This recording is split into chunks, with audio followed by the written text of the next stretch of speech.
শেষ মুহূর্তের টানটান উত্তেজনার পর অবশেষে যুদ্ধবিরতির পথে হাঁটল ইরান ও যুক্তরাষ্ট্র।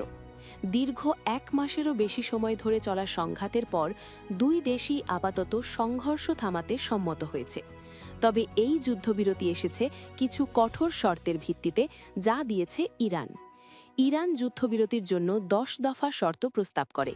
শুরুতে যুক্তরাষ্ট্র সেই শর্তগুলো নিয়ে দ্বিধায় থাকলেও শেষ পর্যন্ত পরিস্থিতির চাপে আলোচনার ভিত্তি হিসাবে সেগুলো গ্রহণ করতে বাধ্য হয়। মার্কিন প্রেসিডেন্ট ডোনাল্ড ট্রাম্প নিজেই সামাজিক যোগাযোগ মাধ্যম ট্রুথ সোশ্যালে জানিয়েছেন, ইরানের সঙ্গে একটি কাঠামোগত সমঝোতার দিকে এগোচ্ছে যুক্তরাষ্ট্র।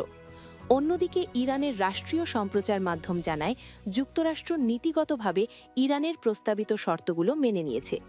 এর পরপরই ইরান ঘোষণা দেয় যে তারা তাদের প্রতিরোধমূলক সামরিক অভিযান সাময়িকভাবে স্থগিত করবে। ইরানের পররাষ্ট্রমন্ত্রী আব্বাস আরাকচি স্পষ্ট করে বলেন, যদি ইরানের ওপর কোনো ধরনের হামলা বন্ধ থাকে তবে তারাও পাল্টা কোনো সামরিক পদক্ষেপ নেবে না। অর্থাৎ এই যুদ্ধবিরতি পুরোপুরি নির্ভর করছে উভয় পক্ষের সংযমের ওপর।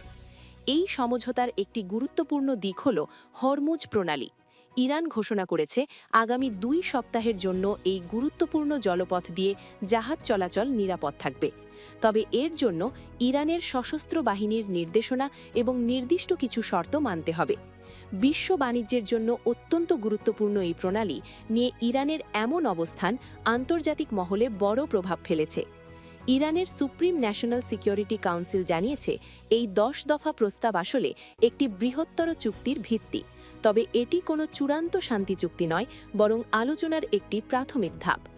ইরানের প্রস্তাবিত শর্তগুলোর মধ্যে রয়েছে ভবিষ্যতে ইরানের বিরুদ্ধে কোনো আগ্রাসন না করার নিশ্চয়তা, হরমুজ প্রণালীতে ইরানের নিয়ন্ত্রণের স্বীকৃতি, ইউরেনিয়াম সমৃদ্ধকরণের অধিকার বজায় রাখা, সব ধরনের মার্কিন নিষেধাজ্ঞা প্রত্যাহার, আন্তর্জাতিক পর্যায়ে ইরান বিরোধী প্রস্তাব বাতিল, ক্ষতিপূরণ প্রদান এবং মধ্যপ্রাচ্য অঞ্চল থেকে মার্কিন বাহিনী প্রত্যাহার। সব মিলিয়ে এই যুদ্ধবিরতি শুধুমাত্র সাময়িক বিরতি নয়, বরং এটি একটি বড় কূটনৈতিক লড়াইয়ের নতুন অধ্যায়ের সূচনা। এখন প্রশ্ন একটাই, এই আলোচনার মাধ্যমে কি মধ্যপ্রাচ্যে স্থায়ী শান্তি প্রতিষ্ঠিত হবে, নাকি সাময়িক এই বিরতির পর আবারও সংঘাতের আগুন জ্বলে উঠবে? পরবর্তী ২ সপ্তাহই ঠিক করে দেবে এই সমঝোতা ইতিহাসে শান্তির বার্তা হিসেবে লেখা থাকবে, নাকি এটি হবে আরেকটি অস্থায়ী বিরতি মাত্র।